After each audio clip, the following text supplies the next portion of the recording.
And in fact, when I was the president of the Senate of Sarawak, I questioned the council.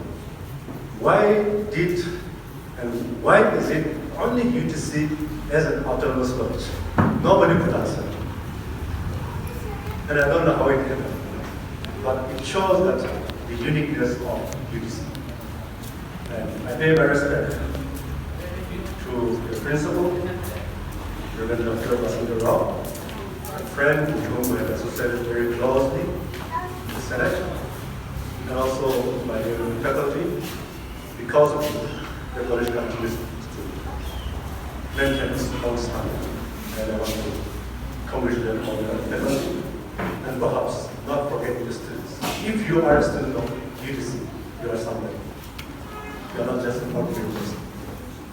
To get a place, a slot in this college, it takes a lot of rigorous process to be part of this UTC. And so it's not wrong to say that UTC has shaped the television institution. By saying this, I would like to say a few things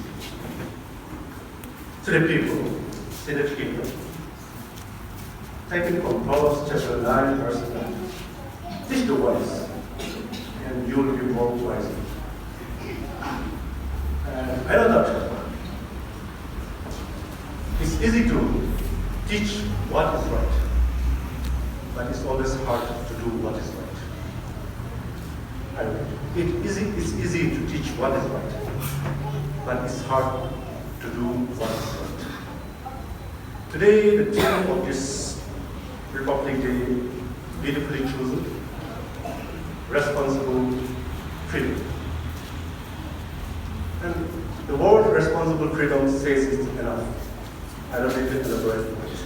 And yet, I was more interested to speak something on the Republic Day than teaching or saying something on the Bible. But when I'm asked that what are the Bible passages that you have chosen, I change my thought. It's always like that. Many times I go to the stage and I change my speech. It's very normal. And today, I just want to go a little bit of things that I have prepared to share with you and focus more on what is responsible freedom, because in your invitation you did not give me that topic. Well, Republic Day reminds us the day 26 January 1950. It is the day when the nation, India, became a republic, freeing themselves from the dominance of the British Raj. So until this day, the constitutional right was under the dominance of the British Raj. But on 26th of January 1950, India became a republic of India. In other words, we got our real citizenship. But what I've learned from what Dr. Ambedkar, the author of this constitution, says, just prior to declaration of this republic, on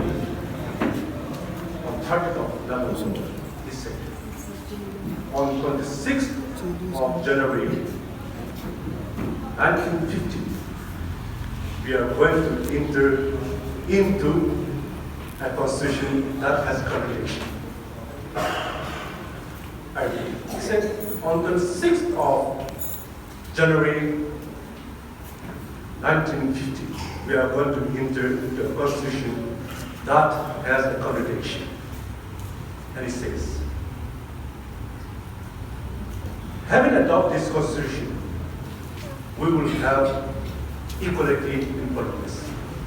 One vote, one person. Every citizen of India will have the right to vote. One vote, one citizenship. one vote, one person. But the contradiction is, we are also going to enter into equality in social and political. Social and equality. In political, one vote, one person, and yet in social, economic, there will be an inequality. This inequality is the caste, the class, and division of the society. Today I stand here as a citizen of India under one category, and I am a self-tribe. I come from tribal community. So also some people are categorized as ST. Some people are categorized as OBC. And so the country itself was equality. Equality in politics, and yet inequality in social and economic sector. And yet the Constitution said plurality. Plurality of religion, plurality of culture, and we also speak about unity in diversity. And Dr. Ambedkar said, how long this inequality will exist? Will it continue? Or will it end up somewhere? Until today, this inequality in the social sector continues.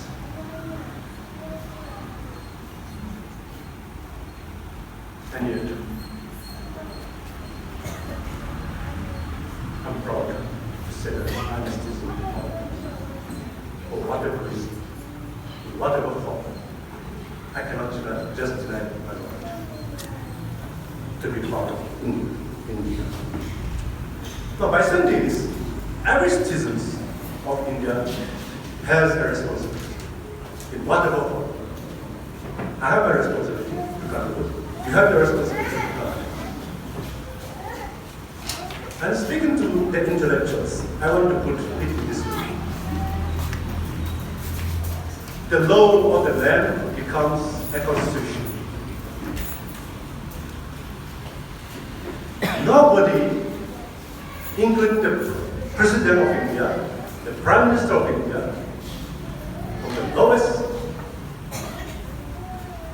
we are not above the law. Nobody is above the law.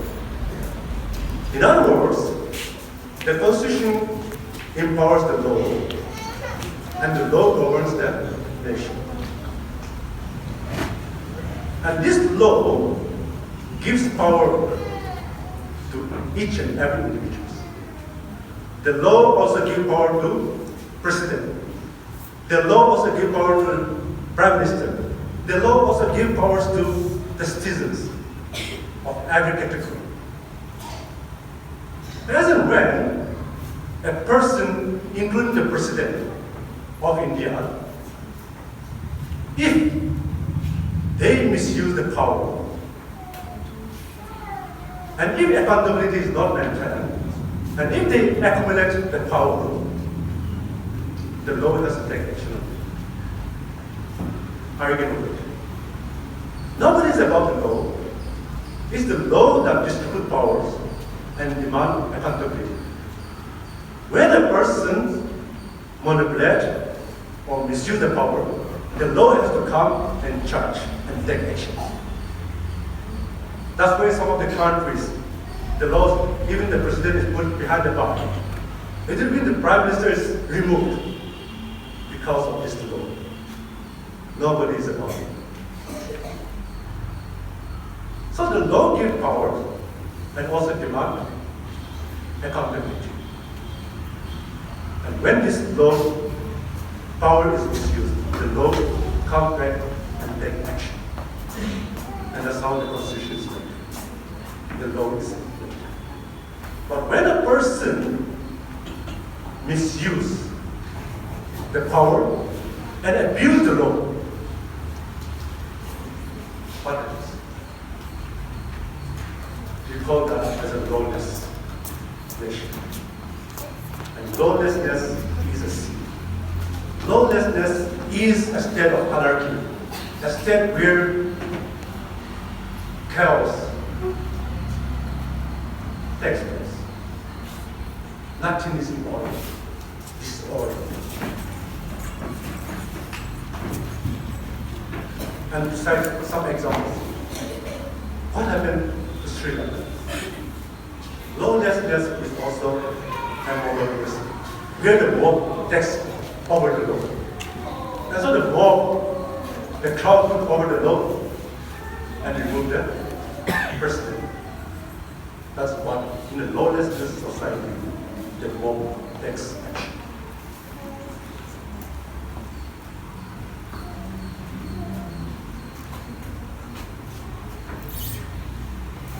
Now, to be more precise,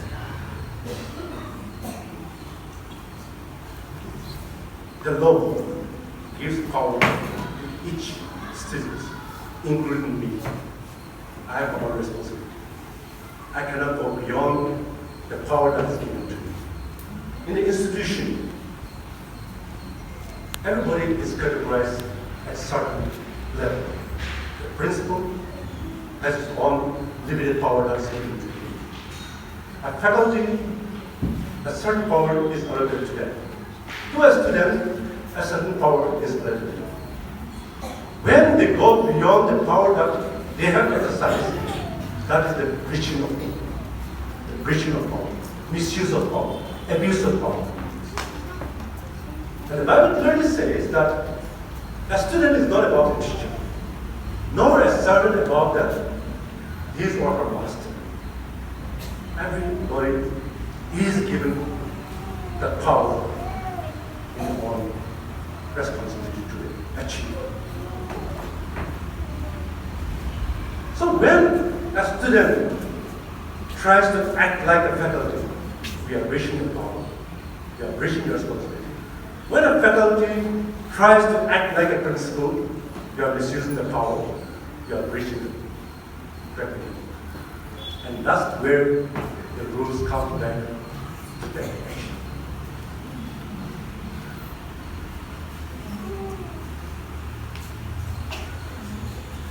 Now, in a community like this, in a theological community, I always, as a teacher by profession, perhaps it's just 1 year I've been here in the Islamic Society of India, but for the last 38 years,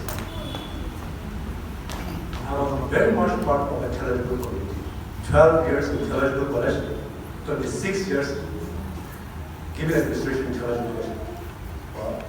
I spent 38 years spending an entire, the maximum, the major part of my life was in the theological community. As teacher, as administrator, as students.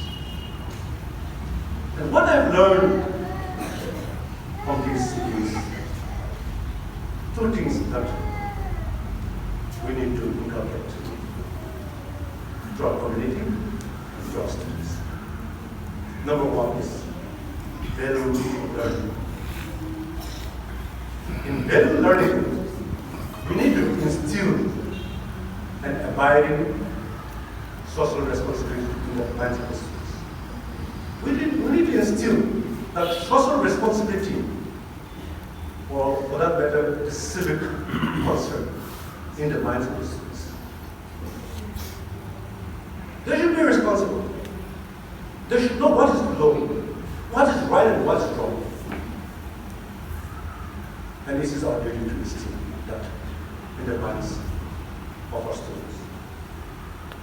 But value learning must move to the second step.